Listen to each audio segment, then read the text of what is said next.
Hi, I'm Brian with HVAC School. And I'm Sal with Products by Pros. And today we're going to be doing a demonstration of Alcop, which we've done before, but today we're going to do something a little bit differently. All right, so what we're going to do today is we're going to show how you can actually bend the Alcop around the fitting. This is a way that a lot of manufacturers do it. They actually make rings out of this, and we're going to show how you can do that in the field when you have a tight application and maybe it's hard to get into where you want to do your work. All right, so what we're going to do is we're going to show how to do the rings, but I also want to show, because a lot of people have asked, when we get done making these connections, do they hold under pressure? So we're going to actually first seal off the end of this aluminum tubing using alloy sol. So I'm going to show you that process, and then we're going to make the joint, and then we're going to pressure test it. I've already got a Schrader stub on the end of the copper. Now, one thing that a lot of people ask is, do you need to flow nitrogen when you're working with copper in this way? Yes, you should flow nitrogen. Copper is what builds up cupric oxide or copper oxide. Aluminum does not. But either way, it's a good idea to flow nitrogen while you're working for other reasons, not only just the oxides. So we're going to start with sealing this up, and then we're going to move on to making the joint. All right, so this is the Solderweld aluminum coil repair kit. I wanted to show this to you quickly because it also comes with the Alcop braze in it in a smaller tube, as well as the alloy sol. I don't know if you can see that in there, but it's got the flux down on the inside in a baggie for the alloy sol. It comes with a rag on the inside. It has the flux for the alloy sol rods, the Alcop braze, and it comes with a brush, both for cleaning before and after, because again, with the alloy sol, you need to clean the flux off afterwards. So a nice little kit that's a little more compact that you can attach right to your torch kit, or you can go with the Solderweld HVAC all-in-one tube that also comes with the 56% and 15 or 5% silver solder. So depending on which way you want to go, either way you're going to have the Alcop, so that way when you run into cases where you have to fit aluminum to copper, you are good to go. All right, so the first thing I'm going to do is the part that I'm going to swedge. I want to clean it up real good before I even cut it. And I really do like these kind of Scotch-Brite pads. They're not quite as aggressive and they don't create as much little particles. And you do want the aluminum to be nice and clean before you work it.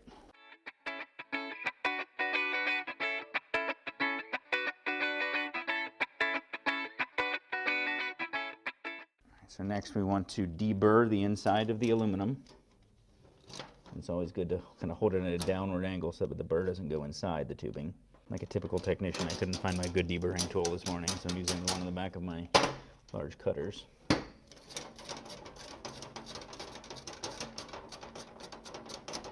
Then I'm going to heat up the end while I swedge it. I'm going to use this little Navac swedger here, and the reason being is that I can do it very carefully and slowly, so that way I get a really tight fit. Because a really important part of this is that when I fit the copper inside, it's a really snug, very tight clearance in between the copper and the aluminum for this product. So in order to work with the aluminum, it's best to heat it up first.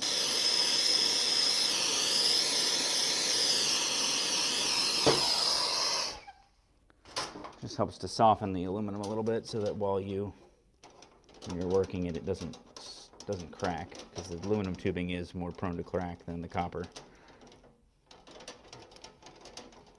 Another little trick you can do is you can actually swedge out just the outside opening a little bit more, and that helps the solder pull in there. Makes it easier for it to pull in. So let's see how we fit. So we have a nice snug fit, and the outside is swedged out just a little bit more to help the alloy pull in. All right, so what we can do, and I've shown this in previous videos, is you can apply the solder here and kind of let it wrap around.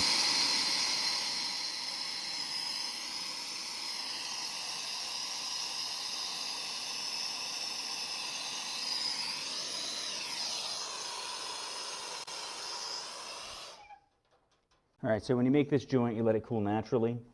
Because they're dissimilar metals, if you cool it off rapidly, you're likely to cause little micro fractures inside the joint itself. So we're going to let it cool, and then we're going to pressure test it and make sure that it holds.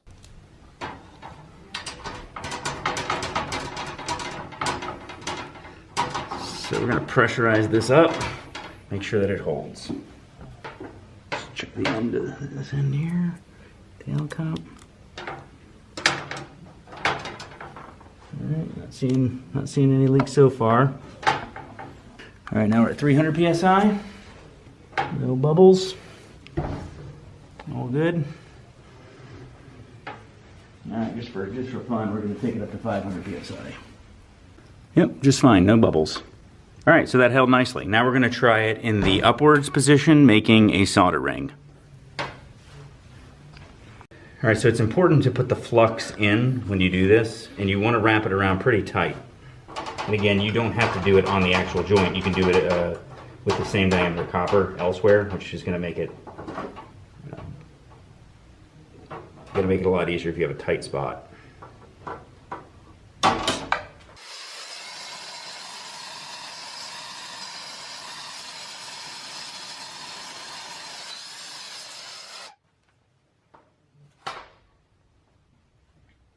All right, so the trick here is that when you're using the rings, you have to apply a little bit more heat into the joint. Because otherwise what tends to happen is it melts the solder first and the solder falls off. So whereas I prefer to apply the heat to just the copper and then actually work my rod, when you're doing the rings, you've got to be a little bit more complete in your heat. And obviously, anytime you're going to apply heat to the aluminum, you've got to be really careful about that. All right, so we just got to let it cool off by itself, and then we're going to pressure test it. All right, so we are currently under 200 psi. So we're going to test this. All right, no leaks, nice and tight. We'll go up to 500. All right, no leaks at 500 psi. So while the ring method can work when it's tight, you have to make sure to get a nice tight ring, and it's best used in this orientation with the aluminum swedged. You can do it the other way, but it's advantageous to swedge the aluminum and fit the copper inside of the aluminum because the copper has higher heat conductance, so it's going to tend to draw the solder more into the joint. So the product works great. You got to make sure to keep your metals clean, and you need to make sure that you get a nice tight fit. Those are the two biggest factors. And then if you try it the first time and it doesn't work, just try it again. You'll get the hang of it. You just need to work with it and with the flux side down towards the pipe. So if you see the flux is the white powder inside of the channel, you just have to make sure that that is working down towards the tubing that you're working with. So I'm Brian with HVAC School. And I'm Sal with Products by Pros. Thanks for watching.